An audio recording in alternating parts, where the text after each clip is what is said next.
আমি তোমাদেরকে হিস্ট্রি বলছি, ক্লাস 10 হিস্ট্রি চ্যাপ্টার 4। তোমরা সবাই মন দিয়ে শোনো আর লেখো, সবাই লাইক এন্ড সাবস্ক্রাইব দিয়ে দাও। সংঘবদ্ধতার গোড়ার কথা। সংঘবদ্ধতার গোড়ার কথা হলো, এখানে নীলবিদ্রোহ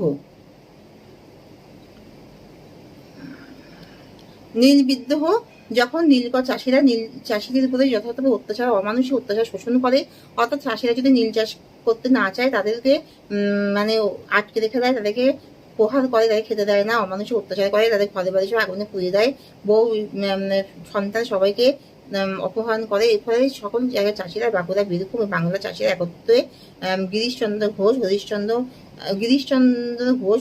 মুখোপাধ্যায়,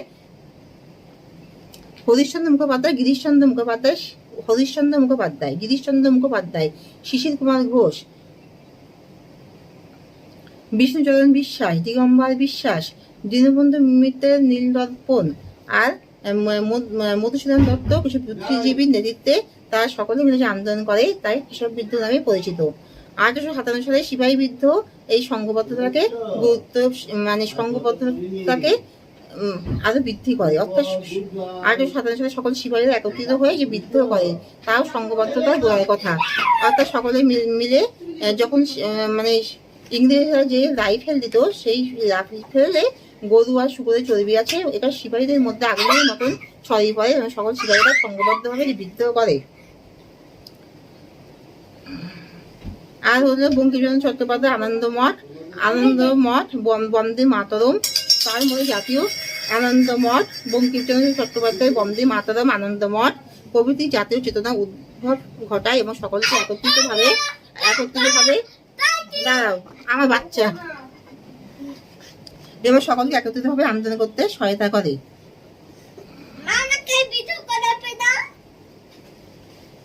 আর হলো রবীন্দ্রনাথ ঠাকুরের জনগণ মন, যা সকলকে জাতীয় চেতনাবোধ বোধে উন্মেষ ঘটায় এবং সকলে একত্রিতভাবে সংঘবদ্ধভাবে প্রতিরোধ করে।